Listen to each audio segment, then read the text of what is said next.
Shalom dan selamat pagi untuk kita semua. Kita bertemu kembali melalui pembelajaran daring hari ini. Nah, hari ini kita akan belajar tentang materi batasan-batasan dalam berpacaran. Nah, minggu yang lalu kita telah belajar mengenai materi apakah anak SMA boleh pacaran.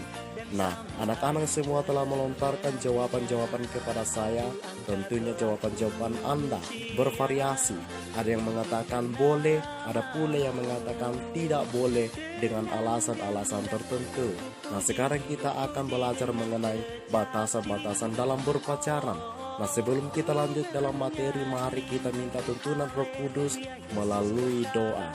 Kita berdoa.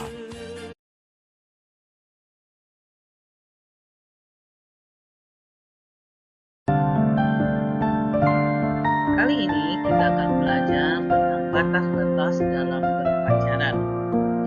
Bacaan Alkitab terambil dalam Yeremia pasal 29 ayat 11, Amsal 23 ayat 18 dan 1 Korintus 3 ayat yang ke-16.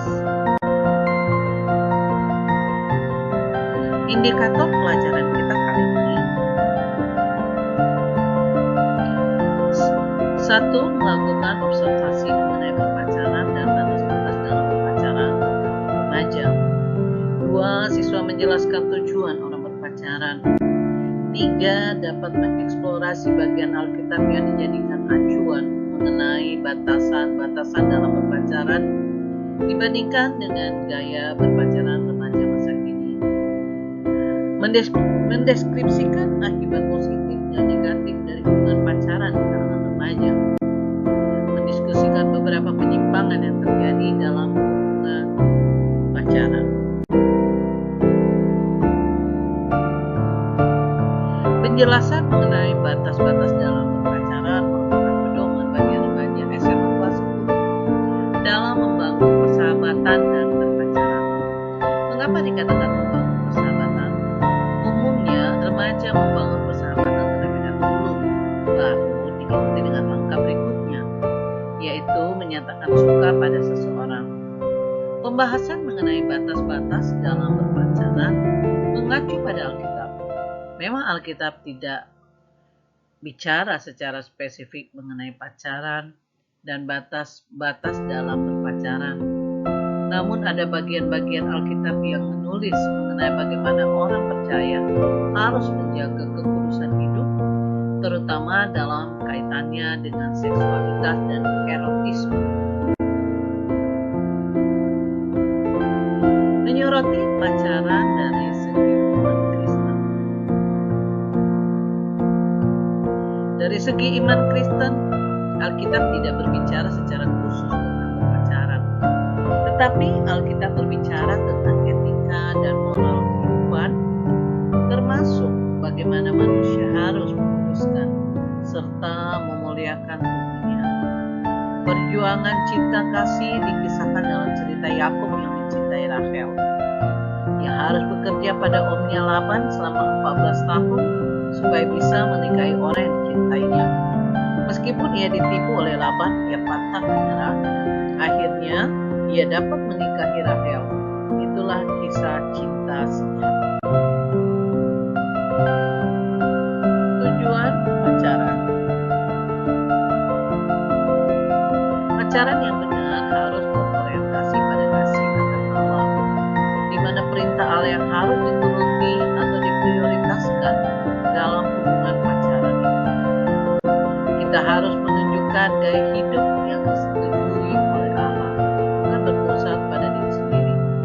Kasih akan Allah ini membuat kita mengikuti aturan main yang Allah berikan, antara lain 2 Korintus 6 ayat 14, Yeremia 29 ayat 11 dan Amsal 23 ayat 18 menekankan pacaran yang benar harus didasari dengan kasih Allah, sehingga orientasi pergaulan itu hanya ada di dalam tubuh Kristus, bukan berdua-duaan. Karena akibat dari berdua-duaan itu, nenek bilang, berbahaya.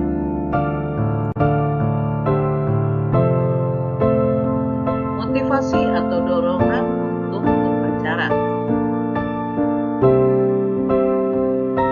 Ada seorang mahasiswa bernama Tuhan ini yang mengadakan penelitian di kalangan remaja tentang apa arti pacaran serta apa yang dilakukan dalam berpacaran. Ia menulis demikian: tujuan pacaran di kalangan remaja adalah mendapatkan teman untuk menceritakan masalah pribadi, sebagai hiburan, sebagai tempat untuk berbagi, memahami karakter pacar sebelum memutuskan untuk serius, meningkatkan motivasi belajar, dan membuktikan diri cukup menarik.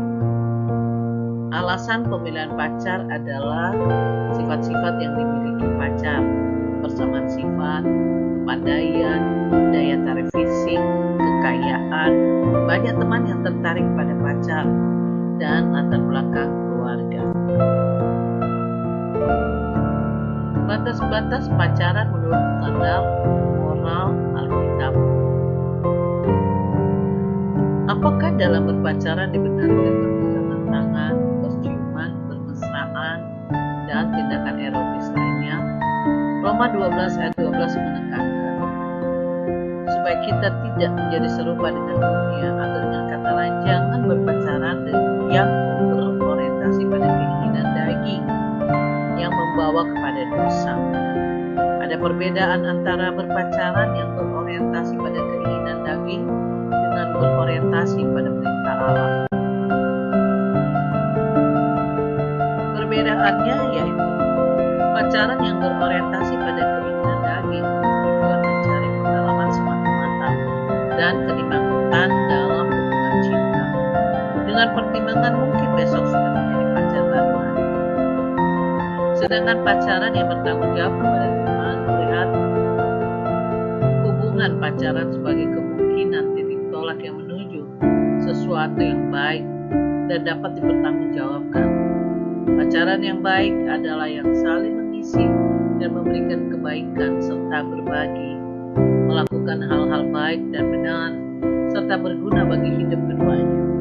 2. Pacaran yang berorientasi pada keinginan daging memanfaatkan tubuh pasangannya untuk memuaskan perasaan seksual. Mula-mula pada tingkat ciuman dan pelukan, namun kemudian gampang menjurus kepada tingkat hubungan seksual. Pacaran yang bertanggung jawab kepada Tuhan melihat tubuh pasangannya sebagai kediaman Roh Kudus, 1 Korintus 3:16, yang dikagumi dan dihargai sebagai ciptaan Allah. Ada 4 tingkat intensitas hubungan fisik, dimulai dari yang paling lemah sampai yang paling kuat. Keempat tingkat tersebut ialah berpegangan tangan, saling memeluk, berciuman, saling membelai, dan dapat meningkat menjadi tindakan tak terpuji, misalnya melakukan hubungan seks yang dilarang oleh hukum agama dan aturan atau norma dalam masyarakat.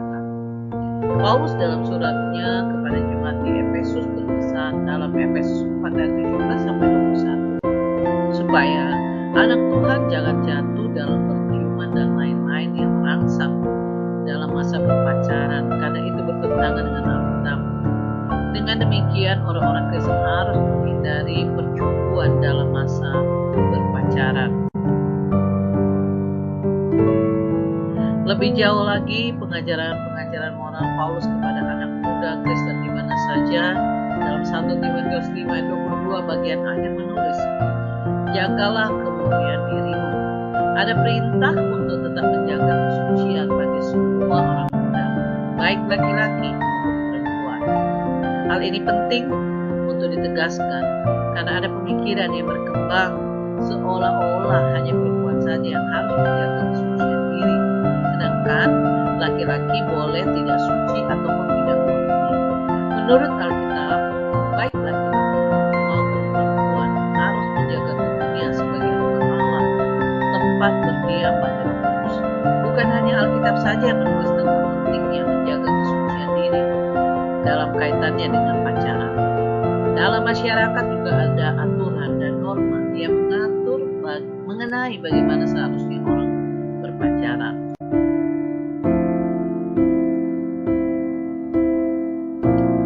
Norma dalam masyarakat. Ada hukum negara yang bersifat mengikat semua warga negara taat dan tunduk pada hukum dan undang-undang. Ada juga hukum tidak tertulis berupa moral dan etika atau nilai-nilai yang tumbuh dalam masyarakat. Dalam agama ada hukum agama yang harus ditaati oleh tiap penganutnya, meskipun berpacaran menyangkut urusan pribadi antara dua manusia. Tapi mereka yang berpacaran itu hidup dalam komunitas masyarakat dan agama yang memiliki aturan, hukum, dan ajaran yang bersifat mengikat. Karena itu ada batas-batas dalam berpacaran. Itu pula dalam pertunangan dan pernikahan. Ada hal-hal yang boleh dilakukan dan yang tidak boleh. Gaya pacaran remaja SMA masa kini, atau ini adalah tugas siswa. Tugas kalian pelajari Amsal 23 ayat 18, 1 Korintus 3 ayat 16. Kemudian berdasarkan pemahaman kamu terhadap bagian Alkitab itu, buatlah penilaian terhadap gaya pacaran remaja pada masa kini sesuai dengan pengamatan kalian. Apakah menurut pendapat kamu gaya pacaran remaja Kristen pada masa kini sesuai dengan prinsip Alkitab atau tidak? Jika menurut kamu sudah sesuai dengan prinsip Alkitab, apakah alasan kamu menjawab demikian? Sebaliknya, jika tidak sesuai dengan prinsip Alkitab, mengapa demikian?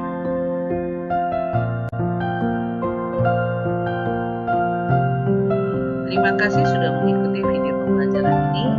Tuhan Yesus memberkati. Mari kita berdoa. Terima kasih Tuhan buat pembelajaran pada kali ini.